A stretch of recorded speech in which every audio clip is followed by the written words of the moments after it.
idan namiji ya taso, wannan yare ne na maza, da yawan mata sukan fada cikin wannan musifan don ba su san language na maza wajen alakansu da mata ba.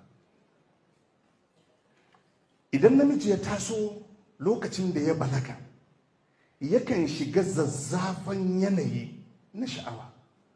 Inda za a samu mata a kange a rufe a katange, yana da wahala ya haura shekara 25 bai yi aure ba, saboda duk abin da zai kashe mishi kishiruwansa babu shi.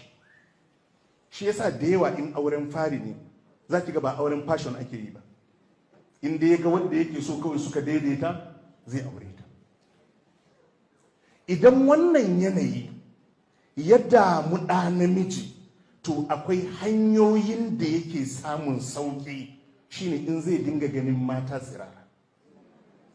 Ba zai taɓa yiwuwa ba yadda 'ya'yanku suke yawo wai ku ce kuma a aure su. A'a, za ta shekara 30 a gida, domin hanyar da za a bi a aure ta sassauta ma wadda zai aure ta. Da gaske ne wadda ke ga da yawa yana neman ta, yana son ta, to amma sai ya shekara 7 nan gaba tukunna bai shirya auren ba, saboda raɗaɗin da zai sa a gaggauce ya aure ta tana sassauta mishi wannan abun ta hanyoyi daban-daban. In dai namiji zai fita waje ya ga mace tsirara, balle irin rayuwar yau, mace da asalinta da tushenta da matsayinta da matsayin gidansu za ta ɗauki hoton tsarincin ta tura wa namiji ya gani.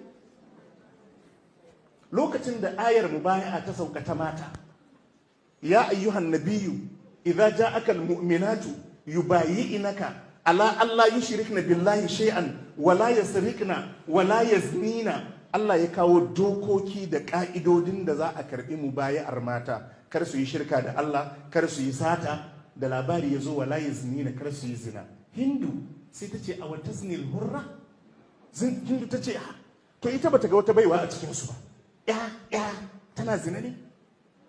Ta ce a wata zinil hurra, ya da aka yi aure tsakanin uwarta da ubanta, aure aka ɗaura, ta je ta yi zina. Hindu ta tambaya ta ce dama ya tana zina ne? To ya ce ubanta mai daraja ne, iya gidansu gida ne masu daraja, za ta watsa kanta, ta tozarta kanta, ta walakanta kanta. So lokacin da shi kuma yana neman ta, da gaske watakila yana so